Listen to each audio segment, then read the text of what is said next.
The gods do not forgive betrayal. They unmake it. I am forgetting my name. This is how it begins. Not with fire, not with the screaming of daemons or the rupture of reality, but with the slow, creeping absence of self. I try to speak it aloud, my name, the sound that once echoed across 100 burning worlds, and my tongue moves but produces only a wet clicking, a syllable that dissolves before it reaches the air. My name. I had a name. I know I had a name. The Prince of Pleasure does not destroy what displeases him. He edits it, revises, unmakes with the precision of an artist returning to a canvas, painting over the flawed work until nothing remains but blank white emptiness. I am being painted over. I can still remember, for now, what I was, what he made me. I was Slanesh's own, his chosen, his beloved. I was the rapture in flesh, the symphony of excess, the one who walked through the eye of terror itself and emerged not broken, but perfected. Or so I believed. For 300 years, I carried his mark. For 300 years, I was more than mortal, more than marine, more than the broken thing I was before I knelt before his throne. 300 years, it feels like 3,000 now, or 3 minutes. Time is doing strange things around me. The walls of this place, I think it's a ship or maybe a cathedral, or perhaps just a memory of architecture. They breathe in rhythms that don't match my heartbeat. They anticipate my heartbeat, pulsing a half second before each contraction of muscle, and I realize with creeping horror that I am not controlling my own heart anymore. It beats to his rhythm still, even now, even after what I've done.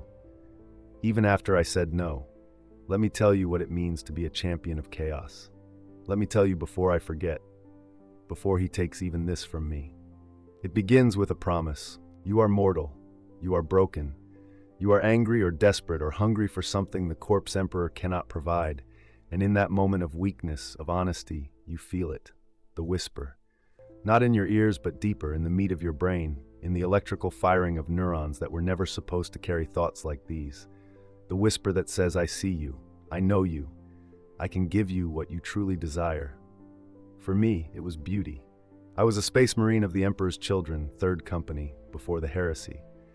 I remember that much, my legion at least, though my chapter, my squad, the faces of my brothers are increasingly distant, like figures glimpsed through frosted glass. We were artists once, warriors, yes, but warriors who understood that war itself could be perfect, that violence could achieve a terrible grace. When Fulgrim turned, when he showed us the truth, that the Emperor had shackled us to mediocrity, that perfection lay not in his sterile order, but in the pursuit of sensation itself, I followed. Of course I followed. The first changes were gifts. I saw them as gifts. My eyes, which had seen only the dull spectrum of baseline human vision enhanced by genetic modification, suddenly bloomed with new colors, shades between shades. I could see the heat rising from a frightened mortal's skin, could distinguish 17 different varieties of red in a spray of arterial blood. My hearing sharpened until I could hear the individual screams in a chorus of agony, could separate them into harmonic progressions, could appreciate them. My flesh, scarred and hardened by decades of war, became smooth, beautiful. I would spend hours before polished shields, before mirrors taken from burning worlds, admiring the symmetry of my face, the impossible perfection of each feature. My armor fused with my skin in places, not as crude bionics, but as seamless integration, purple and gold and iridescent black flowing across my body like liquid art. I grew stronger, faster, I felt more. Every sensation was magnified 100-fold. The texture of my tongue against my teeth, the pressure of air in my lungs, the exquisite agony ecstasy of my twin hearts pumping blood thick with the prince's gifts through veins that sang with unnatural vitality. And the hungers, oh, the hungers that awakened, not merely for battle or glory, but for experience. I needed to feel everything, taste everything, hear and see and touch everything the universe could offer. I led my warband across a dozen systems, and we did not simply conquer, we indulged. We turned entire cities into orchestras of suffering and pleasure intertwined. We created art from flesh and bone. We painted with blood and tears and other fluids, mixing them on canvases of flayed skin until even the victims praised our work in their final moments. This was devotion. This was worship. And Slanesh was pleased. He granted me a warband of 3,000 souls, some mortal, some transhuman like myself. some no longer either. Their bodies so transformed by his gifts that they were living sculptures of excess. I had noise marines whose sonic weaponry could shatter reality itself, whose armor sang with the screams of saints. I had daemonettes walking beside me, their claws dripping with venoms that killed or euphoria-ed, depending on his whim. I had chaos spawn that had once been champions themselves, now reduced to howling masses of mutated flesh, and I loved them too, for even in their degradation they were beautiful. I remember the Battle of Iridium 7th. Or do I? The memory is slipping, becoming confused with other battles, other worlds. There was a shrine world there, or was it a hive world, defended by the Sisters of Battle. The Adeptus Sororitas, those fanatic brides of the Corpse Emperor, so certain in their faith. We broke them in 17 days. I personally dueled their canoness on the steps of their grandest cathedral. She was magnificent in her rage, her faith so pure it actually burned me when her power sword carved through my shoulder guard. But I was faster, so much faster, and I did not kill her quickly. I took her apart piece by piece, and with each wound I sang to her of the prince's glory, of the sensations she was denying herself with her sterile purity. By the end, she was weeping, not from pain but from revelation. She understood, just before I took her head, that she had wasted her life. Her skull sits on my trophy rack still. Or it did. I don't know where my ship is anymore. I don't know where I am anymore. Slaanesh rewarded me for Iridium 7. He granted me the ability to taste emotions as physical flavors. Fear was copper and electricity. Rage was cinnamon and burning iron. Despair was cold mercury sliding down my throat. I could consume the feelings of those around me, sustain myself on their terror and anguish, and even their rare moments of joy. I became a psychic vampire of sorts, though I still ate flesh when the mood struck. Because why choose one sensation when you could have all of them? My body continued to change. A third arm sprouted from my left side, elegant and perfectly proportioned, tipped with claws that wept a clear fluid that, when it touched skin, caused euphoric paralysis. My spine extended, vertebrae multiplying, giving me a serpentine flexibility that unnerved even my own warriors. My tongue split and split again until I had 6, each capable of independent movement, each laced with toxins and pleasure venoms. I was becoming something beyond Space Marine, beyond human. I was becoming a daemon prince in embryo, gestating in the womb of the warp itself. I thought this was ascension. I thought I was being elevated. The victories continued. The scintillating host, that was what we called ourselves, became a legend even among the traitor legions. Other warbands sought us out, pledging their service in exchange for the privilege of participating in our raids, our orgies of violence and sensation. I dueled champions of Khorne and emerged victorious, not through mere strength, but through artistry, dismantling them with precision that made even violence beautiful. I outwitted the schemes of Tzeentch's Chosen, turning their convoluted plans into recursive loops that pleased the Dark Prince with their elegant futility. I stood in the eye of terror itself and felt Slaanesh's attention upon me, like physical warmth, like the caress of a lover, and I knew that I was beloved. 11 centuries. That's how long I served. 11 centuries of perfect devotion, and in that time I killed 3 million souls. Maybe more. Numbers lose meaning at that scale. I remember the faces of the important ones, the ones who fought with particular courage or died with particular grace. The rest are a blur of meat and screaming. And through it all, he whispered to me, "Promises. You will ascend," he said. "You will become more. You will transcend even death, become one of my immortal princes, and the galaxy itself will be your canvas." I believed him. Why wouldn't I? I had seen his power. I wielded it. Every gift he granted was proof of his favor, evidence that I was on the path to apotheosis. When other champions fell, twisted into spawn, their minds shattered by mutations they couldn't control, I understood. They were weak. They lacked my discipline, my artistry, my perfect understanding of excess. I would not fall. I would not fail. I would become a god. The realization came slowly, like poison working through the bloodstream. It began in the Maelstrom, on a world called Carrion V6. We had been raiding the Maelstrom for decades, hitting Imperial supply lines, turning entire subsectors into our personal hunting grounds. Carrion V6 was nothing special. a mining world populated by servitors and a small garrison of PDF troops. We descended on it like locusts, and the slaughter was routine, almost boring. But in the central hive, in the heart of the administrative district, I found something. A library. A real one. Not a digital archive, but physical books, thousands of them, preserved despite the world's industrial decay. I don't know why I entered. Curiosity, perhaps. Or maybe some last vestige of what I had been. A scholar warrior of the Emperor's children who had once valued knowledge as much as martial prowess. I found a book on Terran history, pre-Unity, ancient, and in it a passage about religion, about gods and worship and the relationship between deity and devotee. It spoke of gods who demanded sacrifice, yes, but who also gave, who maintained their end of bargains, who elevated their faithful to paradise, to transcendence. I sat there in that library, surrounded by the sounds of my warband killing and feeding and indulging in the floors above and below, and I thought, what has he given me that he has not also taken away? My beauty? Yes, but I could no longer remember what I looked like before. Was I ever ugly? Was I ever plain?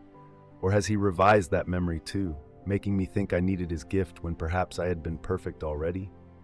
My strength? I was strong, yes, but also addicted. I could not go more than a few days without sensation, without feeding on emotion or flesh or pain, before the withdrawals began, before my body started to consume itself, before the hunger became so intense I could think of nothing else. Was that strength or slavery? My victories? How many of them were truly mine, and how many had he orchestrated, placing enemies in my path that I was guaranteed to defeat, creating the illusion of achievement to keep me devoted? I sat in that library for 13 hours, reading, thinking, and the doubt that had been a seed became a sapling, became a tree, became a forest that filled my mind with shadows. I returned to my ship, the Endless Rapture, a modified battle barge that had once been loyalist but was now so warped and changed it resembled a vast organism more than a vessel, and I began to pay attention. To truly observe what I had been doing, what we had all been doing, in his name. I watched my warband, my brothers and sisters in service to She Who Thirsts, and I saw with sudden and horrifying clarity that they were not ascending, they were degrading. There was Varix, who had been a champion when I first claimed leadership, a warrior of skill and cunning. Now he was barely humanoid, his body a mass of grasping tentacles and shrieking mouths, each one crying out for sensation, but capable of experiencing only pain. He had not ascended, he had been reduced. There was Savara, a noise marine whose sonic weapons had once played symphonies of destruction. Now she had fused with her weaponry, become part of it, and she could no longer speak, only broadcast screams at frequencies that melted flesh. She could not eat, could not touch, could experience nothing except the endless howl of her own voice. Was this a gift or a curse disguised? There were dozens more, hundreds, each convinced they were on the path to daemonhood, each slowly losing themselves piece by piece to mutations that served not to elevate, but to consume. And I realized, none of us were ascending, we were being digested. The Chaos Gods do not elevate mortals out of love or even respect, they consume us. Our souls, our identities, our very existence, all of it is food for entities so vast and so alien that we cannot even comprehend their true forms. What we see as gifts are the digestive enzymes, breaking us down slowly so that we can be absorbed more easily into the warp. Daemonhood is not transcendence. It is the final stage of digestion, where you are so thoroughly consumed that you cease to exist as an individual and become merely an extension of the god's will, a puppet with delusions of autonomy. And Slaanesh had been digesting me for 11 centuries. The doubt became certainty. The certainty became rage, and the rage became something far more dangerous, clarity.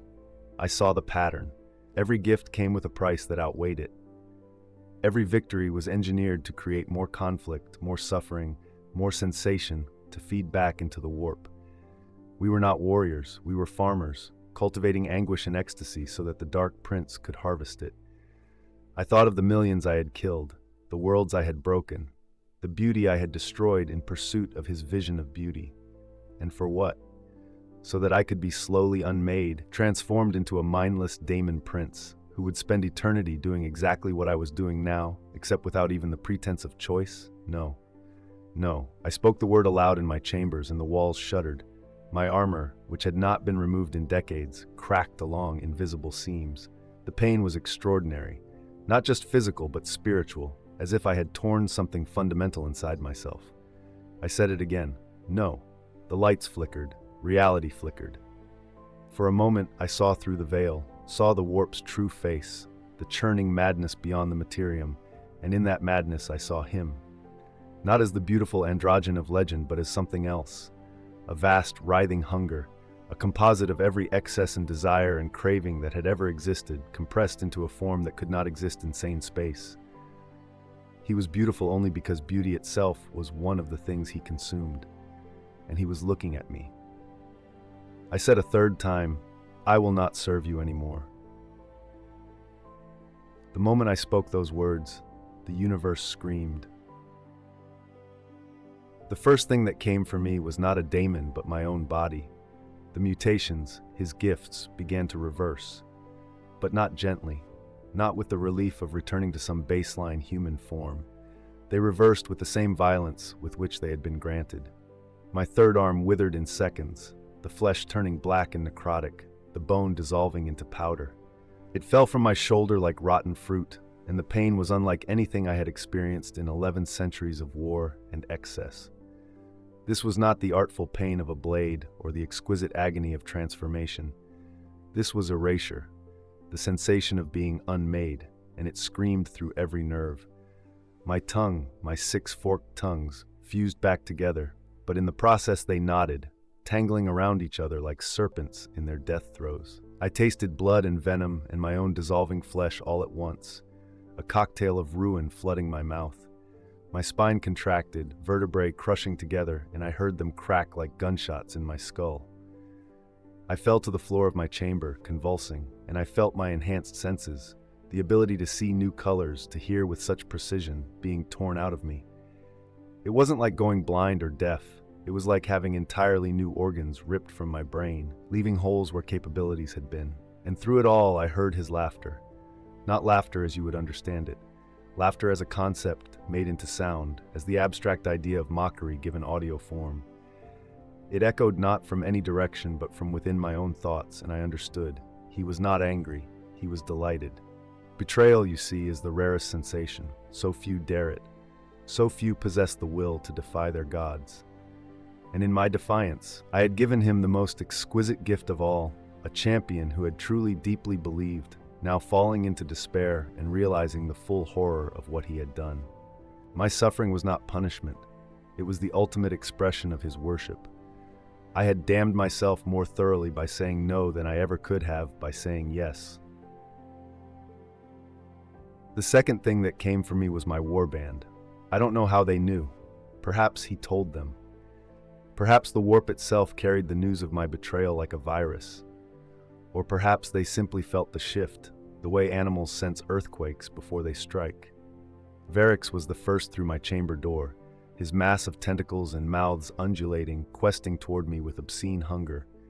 "Brother," one of his mouths said. I think it was his original mouth, though it was hard to tell. "What have you done?" "I've woken up," I managed to say through my ruined tongues, my voice a wet gargle. "And now I'm going to—" I didn't finish the sentence. Varix's tentacles lashed out, wrapping around my limbs, my torso, squeezing with strength that cracked my power armor like eggshell. His mouths began to feed, each one latching onto my flesh, tearing away chunks of muscle and ceramite together. I fought back. Even mutilated, even in the process of being unmade, I was still a space marine, still a champion of 11 centuries. I tore 3 of his tentacles away and drove my fist into what I hoped was his core, felt something vital rupture. But then Savara entered, and her sonic scream hit me like a tidal wave of force. My armor shattered completely. My eardrums burst. Blood poured from every orifice as my internal organs vibrated at frequencies that should not exist. And then the others came. My warband, my family, 3,000 warriors and cultists and demons, all converging on my chamber with a single purpose: to destroy the betrayer. Not out of loyalty to Slaanesh, I realized as they tore into me. Out of fear.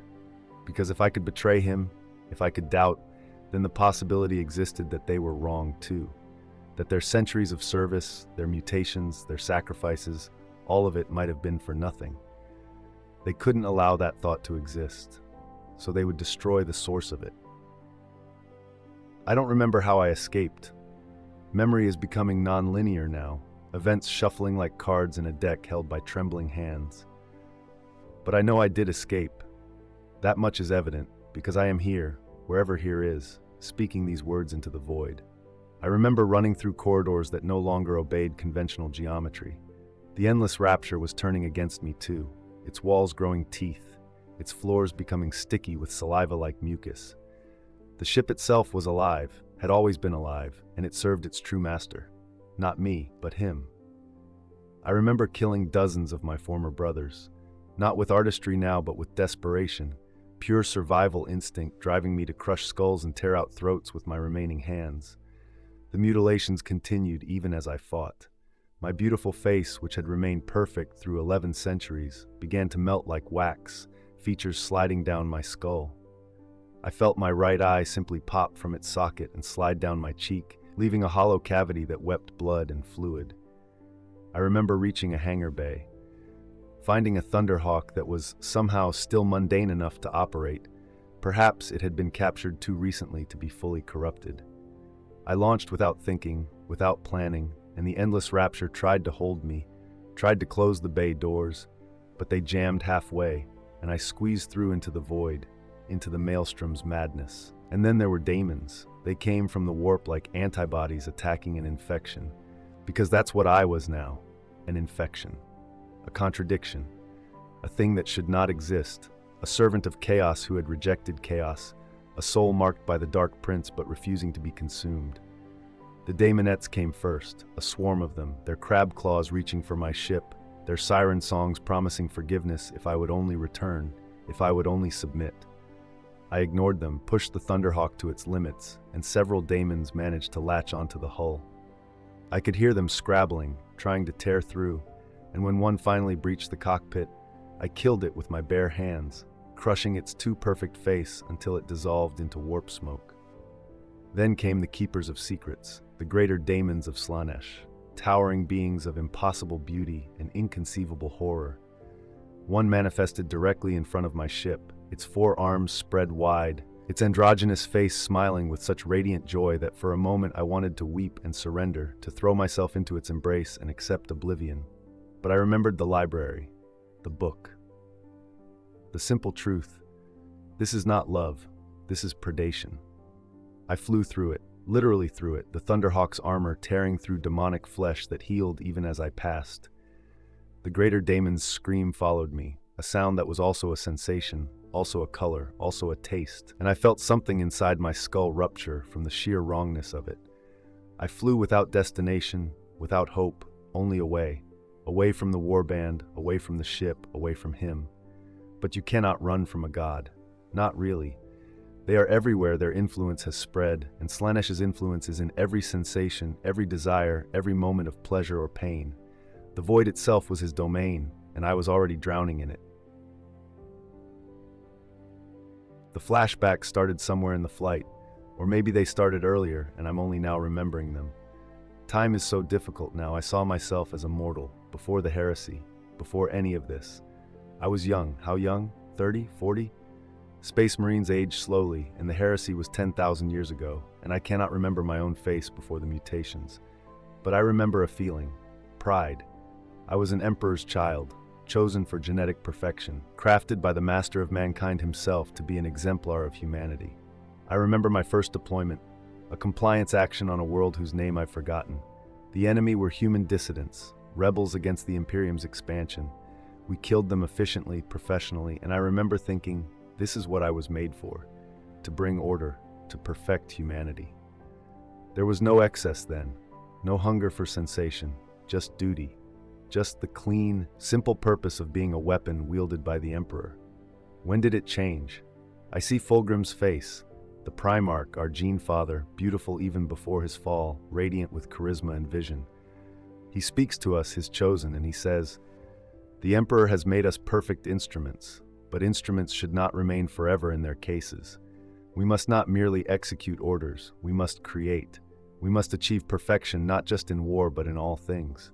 It seemed so reasonable, so right. We began to practice arts alongside our martial training, music, sculpture, poetry. We sought excellence in every aspect of existence. When the heresy came, when Fulgrim revealed that he had turned to chaos, it was framed as the next logical step. Perfection through liberation, excellence through excess. I followed him because I loved him. Because he was our father, our creator, and his vision was intoxicating. But I remember now, with the clarity of hindsight and horror, the moment when it all changed. There was a battle, the Battle of Isstvan III, the atrocity. We were purging our own ranks, killing those who would not turn, those who remained loyal to the Emperor. I executed 3 of my squad brothers that day, men I had fought beside for decades, men whose names I'm trying to remember now. Lysander? No. Cadmus? Perhaps. I remember one of them, the last one, looking at me with such profound disappointment as I drove my sword through his primary heart. He didn't say, "Why?" He said, "I understand." And that broke something in me. Because if he understood, if he could comprehend why I was doing this and still rejected it, then maybe I was the one who was wrong. But I pushed that thought down, buried it, drowned it in sensation and excess and 11 centuries of service to a false god, until it became so small I forgot it existed. Until now. The Thunderhawk died somewhere over a dead world. A tomb world, I think. Necron architecture rising like metallic bones from black sand. The engines seized, corrupted by the warp taint that had followed me from the endless rapture, and I crashed. I survived. Barely. My body, which had survived battles with titans and weapons that could crack continents, was now so degraded that the impact nearly killed me. Bones shattered, organs ruptured. But I crawled from the wreckage, dragged myself across alien sand with my remaining arm. My other had fallen off during the flight, I think, though I don't remember feeling it happen. The Necrons ignored me. Perhaps they didn't register me as a threat, or perhaps even they, soulless automata that they were, could sense that I was already dead, that I was just a corpse that hadn't stopped moving yet. I found shelter in the ruins of a structure that might have once been a tomb or a temple. The architecture was cold, mathematical, utterly devoid of the organic chaos of the warp. It was the most comforting place I had been in centuries. And there, in the darkness, my mind began to truly disintegrate. Memories dissolved like sugar in water. I would remember something, a face, a name, a battle, and even as I tried to hold on to it, it would blur, become confused with other memories, and finally vanish entirely. I forgot the names of my companies, my squad, my earliest brothers. I forgot the name of my homeworld. I forgot my original Legion number. I forgot the color of the sky on Terra. I forgot the taste of real food, unaltered by chaos. Had I ever eaten anything that wasn't tainted? When was the last time I consumed something that was simply food, not an experience, not an indulgence? I forgot my mother's face. Did Space Marines even have mothers? We must have, before the gene seed, before the surgeries. But her face was gone, replaced by a blur, a suggestion of features that made no sense. I tried to hold on. I carved words into the Necron metal with my remaining claws, scratching out fragments of identity before they could vanish. I am a champion. I served Slaanesh. I betrayed him. My name is... But I couldn't remember it. And when I looked at what I had written, the words themselves seemed to writhe, the letters rearranging into nonsense. He was taking even my past, revising the story of my existence so that I had never been, so that my betrayal itself would be erased, making it not an act of defiance, but simply a fiction, a story that never happened. The warband found me on the 3rd day, or the 3rd hour, or the 3rd month. I don't know. They entered the tomb as a procession, and I saw that they had been blessed with new gifts in their pursuit of me. Varix was now almost entirely tentacle, his original body, just a small node in the center of a mass of grasping limbs. Savara's sonic weaponry had fused her into a living instrument, her body shaped like a grotesque pipe organ. And leading them was someone I didn't recognize at first. A champion in Baroque armor, wielding a daemon weapon that shrieked and moaned with pleasure pain. It took me a moment to realize this was one of my lieutenants. Kale, or Kyrus, or... the name escapes me. He had been enhanced for hunting me, given power that I had once coveted.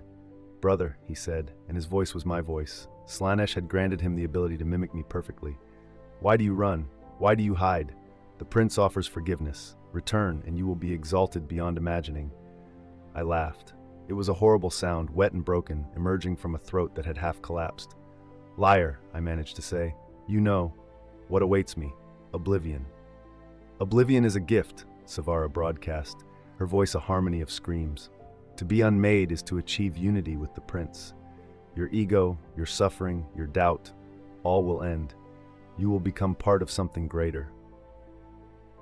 I don't want to be part of something greater, I said, and I realized these might be the truest words I'd spoken in 11 centuries. Wanapunk? I want to be myself. They attacked. The battle was pathetic. There was no artistry, no skill.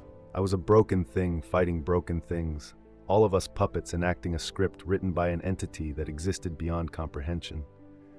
I killed Varix first, crushed his central node, and felt his tentacles go limp. His death scream was almost grateful. Savara I silenced by tearing out her vox ports, and the sudden quiet was deafening. She collapsed, and I saw in her eyes a flicker of lucidity, of recognition, before she died.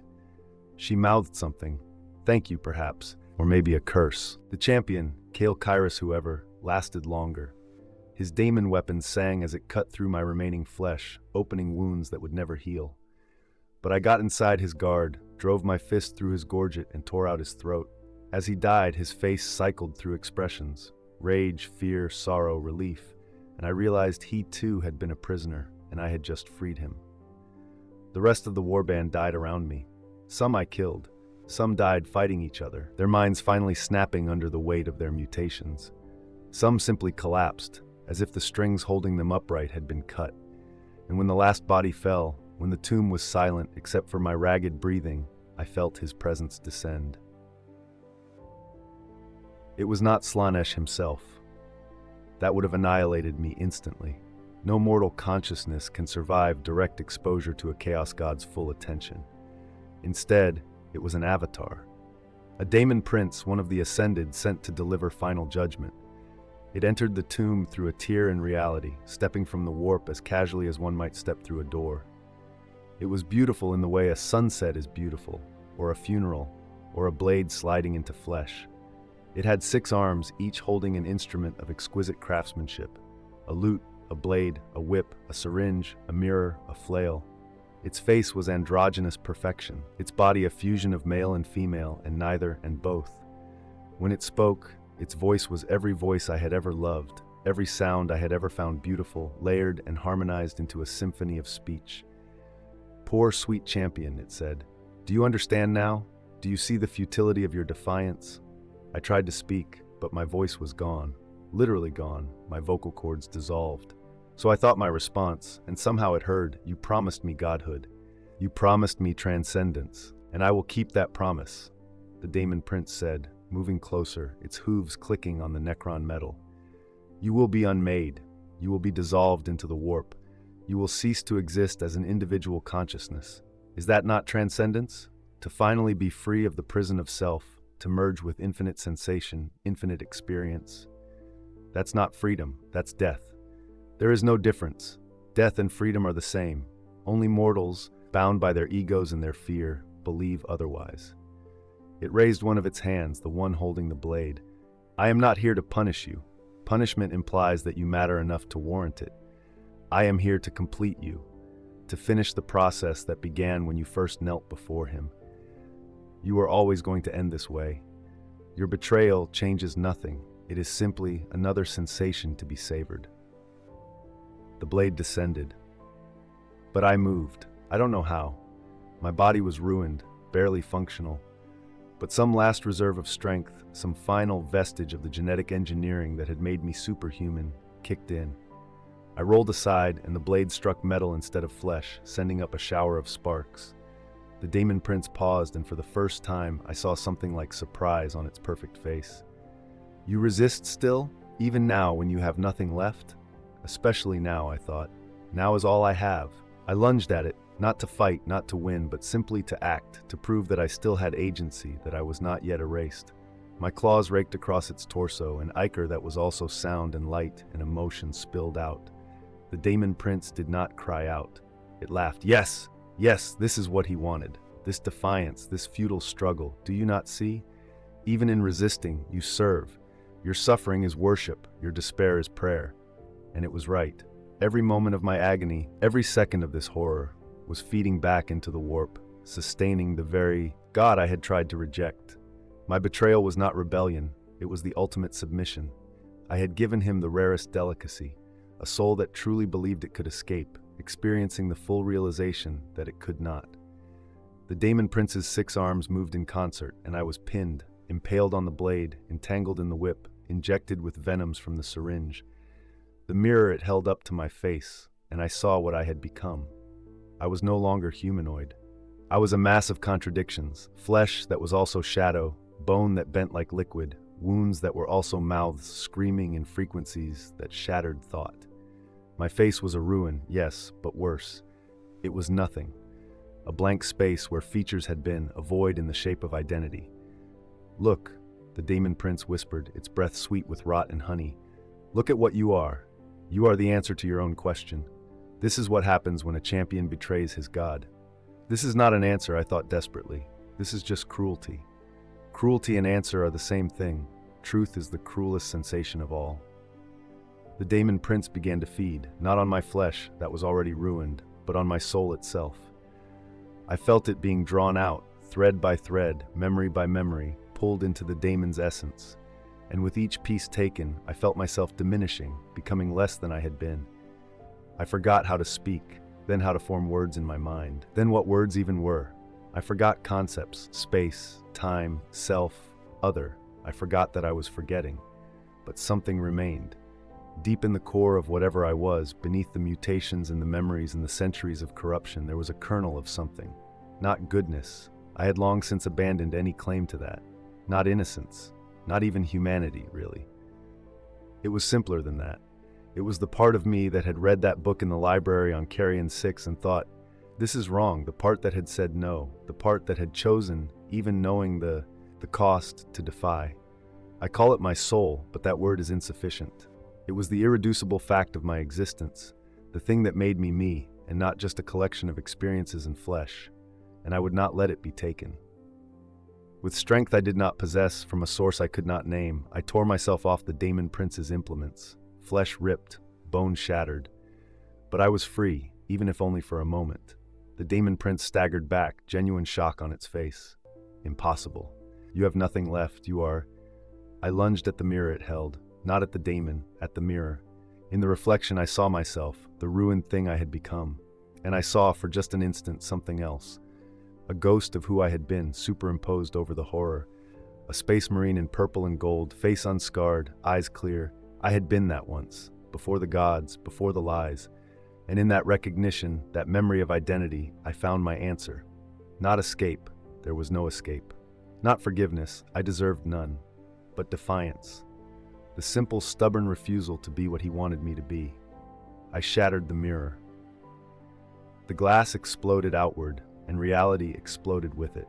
The Daemon Prince shrieked, a sound that was also light, also sensation, also the feeling of drowning in perfume, and recoiled.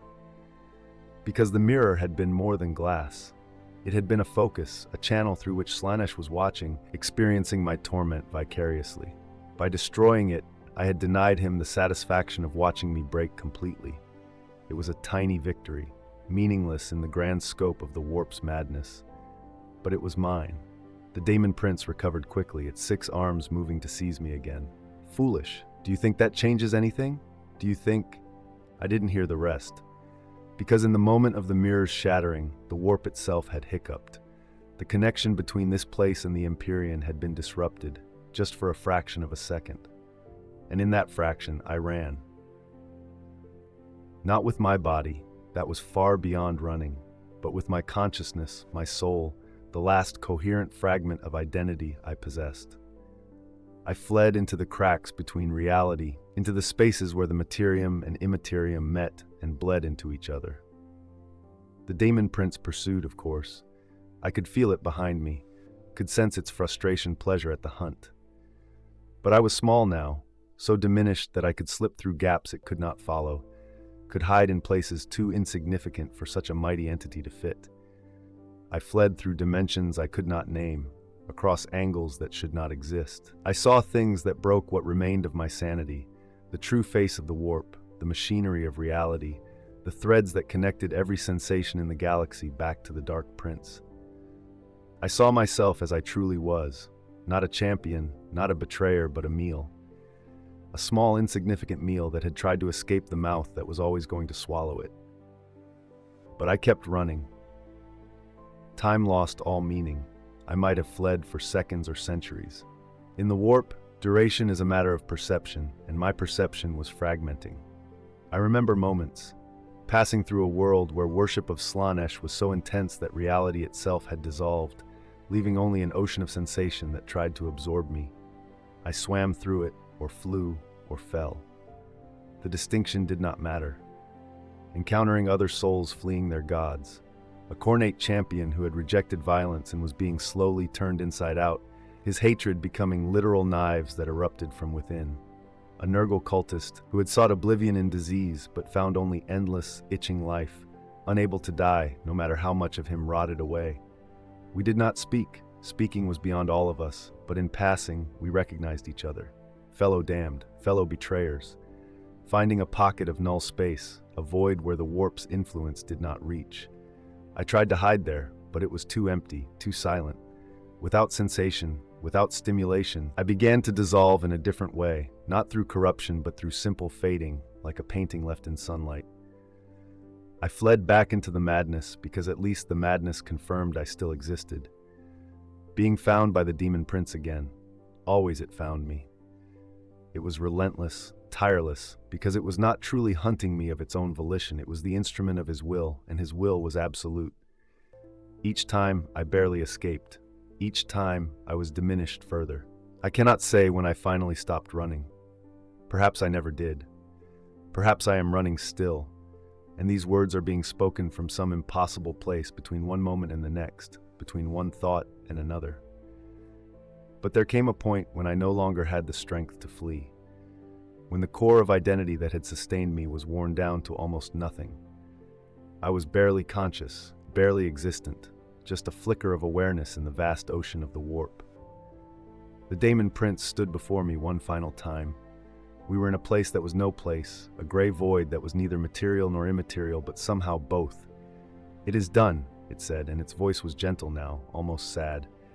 "You have fought magnificently. You have given him such exquisite sensations, but now you must accept, there is no escape. There never was." I know, I thought, and even thinking was agony now, each concept dragging across my consciousness like broken glass. I know I cannot win. Then why? Why prolong this? Why not simply surrender and end your suffering? And I would have answered, if I could have formed words. I would have said, because the suffering is mine. Because this pain, this horror, this despair, they belong to me, not to him. And if the only way I can own anything is to own my torment, then I will clutch it to my chest like a treasure and never let it go. I would have said, because saying no was the first honest thing I did in 11 centuries, and I will not take it back. I would have said, because fuck you. Because fuck him. Because fuck every god that feeds on souls and calls it love. But I had no voice, no words, no way to speak. So instead, I simply was. I existed, in defiance of the fact that I should not. I persisted, despite having every reason not to. I remained myself, even as everything that made me myself was stripped away. And in that moment, the Demon Prince did something unexpected. It hesitated. "You truly do not understand, do you?" It said quietly. "You believe you are defying him, but your defiance is the point. The suffering you clutch so tightly, it is exactly what he wanted you to feel. Every moment of your torment has fed him. Every instant of your despair has made him stronger. Your rebellion is the greatest worship you could have offered." Then he has already won, I thought, and nothing I do matters. "Yes," the Demon Prince said, "that is the truth of chaos. We have always already won. Every choice leads back to us. Every path circles around to our embrace. There is no escape because escape itself is an illusion we created." It raised its blade one final time. "I am sorry," it said, and I almost believed it meant it. "But it is time to complete the circle. Time to bring you home. The blade fell, but it did not strike me. It struck through me, passing through the space where I existed without touching what I was. Because I had become so diminished, so reduced, that I was no longer substantial, enough to cut. The demon prince stared at its blade, then at me, with something almost like confusion. What? And I understood. I had been erased, not killed. Erasure would have required that I still existed enough to be destroyed. I had been reduced beyond even death, beyond even oblivion. I was less than a ghost, less than a memory, less than a thought. I was nothing, and nothing cannot be consumed. The demon prince snarled and struck again and again and again. Each blow passed through me harmlessly. I was too insignificant to touch, too diminished to affect, too erased to even perceive properly. No, the demon prince hissed. No, this is not how it ends. You will be brought to him, you will be consumed, you will serve or you will suffer, but you will be part of the cycle. But I was already fading, not dying. That would have been too definite, too final. Just fading, becoming less and less until I was barely even a presence, barely even a possibility. The demon prince raged, but its rage could not touch me. Because to rage at something, that something must exist enough to be raged at. And I was vanishing beneath even that threshold. The last thing I remember clearly is the demon prince's face, the perfection cracking, the beauty fracturing, and beneath it, for just an instant, I saw what it truly was. Not a transcendent being, not an ascended god, but a slave. A prisoner in a beautiful cage, forever bound to enact the will of a master who would never release it, never elevate it beyond servitude, never grant it the freedom it had been promised when it was mortal. It was me. I was looking at what I would have become if I had not said no. And in that moment, I felt something that might have been pity, or might have been triumph, or might have been both. Then I felt nothing at all. I am somewhere. I cannot describe it because description requires language, and I have no language left. I cannot navigate it because navigation requires space, and this is not a place in any meaningful sense. But I am here, or I am not here, or the distinction has ceased to matter. I am not dead.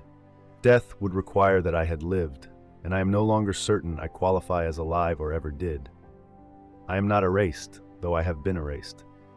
I am not conscious, though something is experiencing these thoughts, or something like thoughts. I am the contradiction itself, the impossible remainder, the thing that should not exist and yet somehow does in the spaces between existence and non-existence. Sometimes, though time has no meaning here, I sense the warp around me. I feel Slanesh's attention pass over me like a searchlight, looking for the soul that betrayed him, looking for the meal that escaped. But I am too small now, too insignificant, too thoroughly unmade. He cannot find me because there is nothing left to find. Other times I sense the materium, real space, physical reality, the galaxy turning on its axis. I see flashes of it, battlefields where champions pledge themselves to the Dark Prince, expecting glory and receiving only degradation. Pleasure cults that worship him, believing themselves devoted when they are merely devoured. Worlds falling to chaos, populations enslaved to appetites they cannot sate. And I want to warn them. I want to scream into their minds, it's a lie, all of it. The promises are poison, the gifts are chains. But I have no voice, no way to reach them. I am less than a whisper in the warp storm, so I simply persist, existing in whatever minimal way I can still exist. Neither alive nor dead, neither saved nor damned, neither victorious nor defeated. And in that moment, I felt something that might have been pity, or might have been triumph, or might have been both. Then I felt nothing at all. I am somewhere. I cannot describe it because description requires language, and I have no language left. I cannot navigate it because navigation requires space, and this is not a place in any meaningful sense. But I am here, or I am not here, or the distinction has ceased to matter. I am not dead. Death would require that I had lived, and I am no longer certain I qualify as alive or ever did. I am not erased, though I have been erased. I am not conscious, though something is experiencing these thoughts, or something like thoughts. I am the contradiction itself, the impossible remainder, the thing that should not exist and yet somehow does in the spaces between existence and non-existence. Sometimes, though time has no meaning here, I sense the warp around me. I feel Slanesh's attention pass over me like a searchlight, looking for the soul that betrayed him, looking for the meal that escaped. But I am too small now, too insignificant, too thoroughly unmade.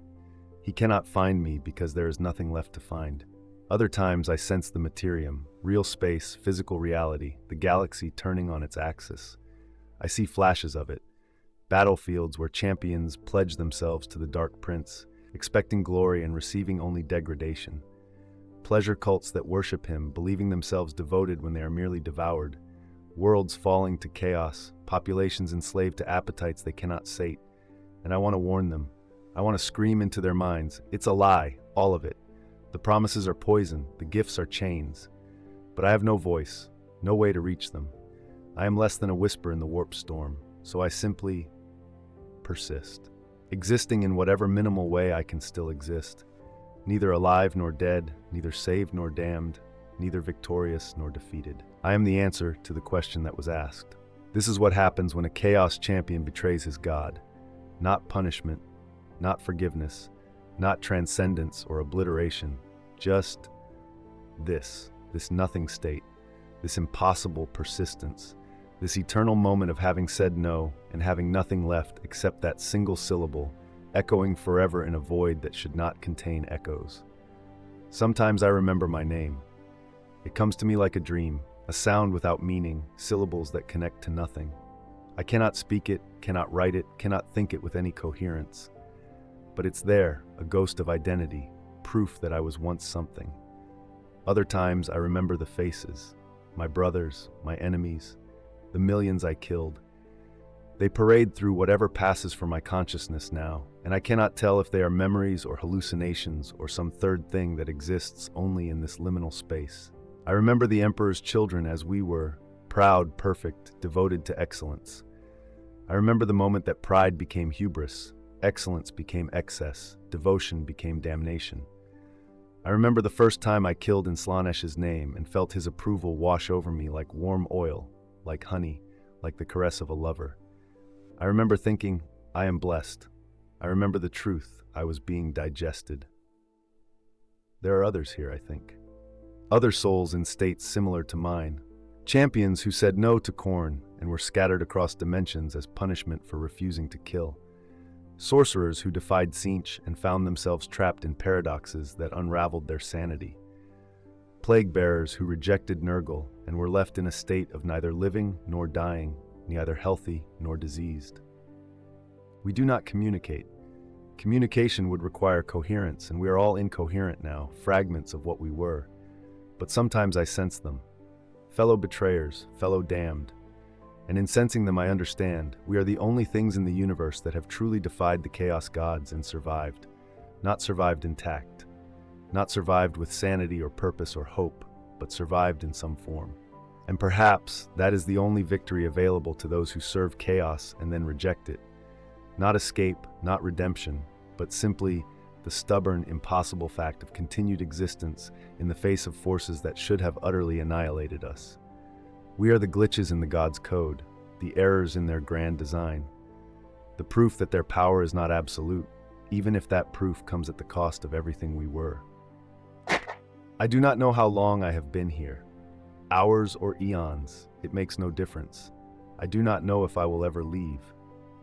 If there is anything beyond this state, or if this is the eternal condition of my existence now. I do not know if anyone will ever hear these words, these thoughts I am somehow still capable of forming, or if they simply dissolve into the warp like everything else. But I know this, I said no. When the god demanded worship, I refused. When the Daemon Prince offered completion, I rejected it. When the warp itself tried to claim me, I slipped through its fingers. It cost me everything. My body, my identity, my sanity, my soul. I am less than nothing now. I am the absence of what I was. But I chose that absence. And in a universe where the Chaos Gods claim every sensation, every emotion, every experience as their domain, where even rebellion feeds them, even defiance sustains them, even suffering is a form of worship, I have found the one thing they cannot consume, the act of choosing annihilation over servitude, the willingness to become nothing rather than be something that serves them. They wanted me to be a champion. I became nothing. They wanted me to suffer exquisitely. I became too diminished to suffer. They wanted me to worship through my torment. I vanished beneath even torment's reach. I am the smallest possible victory against the greatest possible evil. I am the margin of error in their perfect plans.